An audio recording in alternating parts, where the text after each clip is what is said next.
휴먼 다큐 레전드 여행 드라마 이 얼마나 아름다운 세상.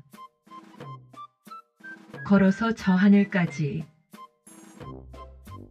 제이브 흐르는 강물처럼. 나 홀로 라오스 여행 76째 날 낮은 곳으로 임하소서. 1. 첫 번째 단락. 오늘은 야퐁에서 본누아까지 걸어서 25km를 갔다.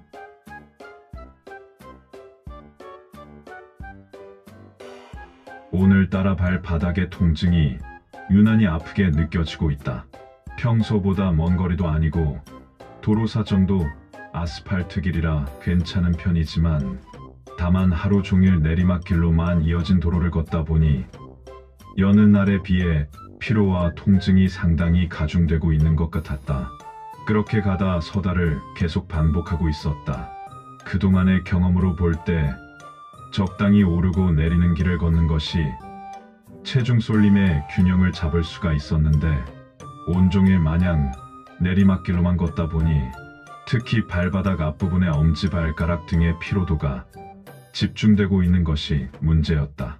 돌이켜보면 내 삶의 최고의 인생 작품도 지금과 같지 않을까 의문이 들면서 자기 자신을 성공적이게 하려는 것은 궁극적인 자유의 표현이지만 결국 우리들의 인생의 효과는 단순히 그러한 저조한 상태를 안락하게 하고 그보다 높은 정신 상태를 유지케 하려고 하는 것이 아닌가 싶은데, 그러나 그것마저도 쉽지만은 않았기에 엄청난 경쟁 속에 허덕이며 자신을 안절부절 못하게 하고는 어쩌다 간혹 삶의 진정한 가치를 상실한 사치에 잠시 만족하면서 애써 폰만 잡고 살았음이 내 삶이 아닌가 싶었다.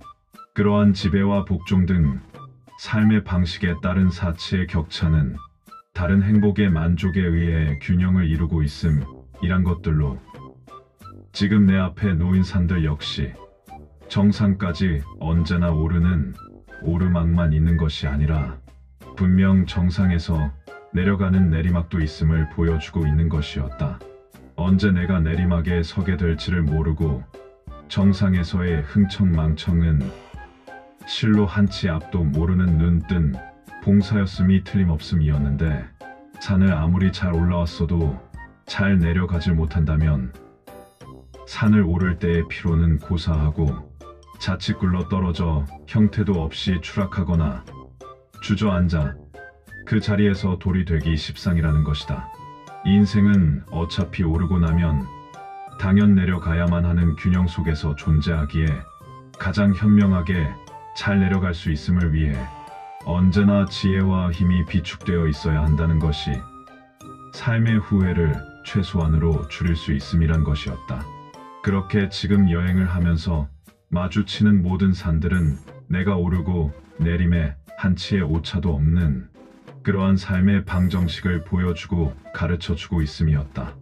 그동안 내 발끝에서 느꼈던 피로와 발끝에 새겨진 모든 상처들이 역시 내리막에서 만들어졌음을 증명하고 있음을 상기하고, 아직 남은 여행에 혹시라도 더 이상의 문제가 없도록 다시 한 번 더 오르고 내림의 힘의 균형을 조화롭게 잘 조절해야 함이 오늘 이 발끝에 되새겨본다. 그러고 보니 이제 퐁살리가 얼마나 높은 곳에 만들어진 고도인지 비로소 실감이 되고도 남음인데, 어쨌든 점심때도 가까워졌으니 겸사겸사 조금 쉬어갈 수밖에 없는 형편이 분명 마땅한 쉴 곳을 찾아야 할 것 같았다. 두리번 몇 개의 외딴 집들을 지나고 나니 드디어 마을이 나타났다.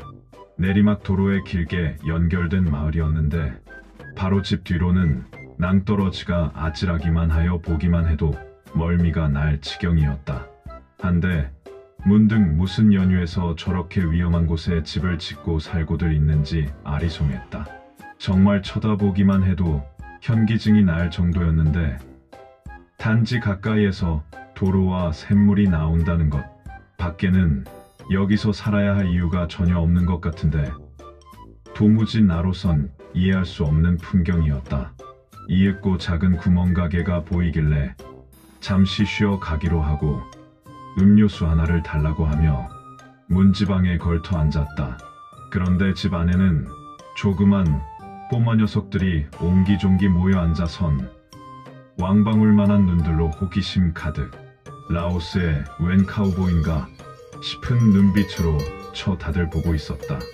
그런데 주인 아주머니는 주문한 음료수를 주는 대신 우선 생각지도 못한 의자와 물주전자를 먼저 건네는 것이었다.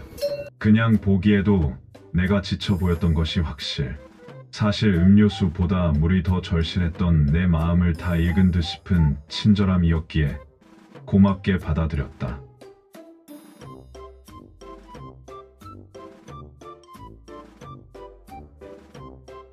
감사합니다. 다음 편에서 계속됩니다.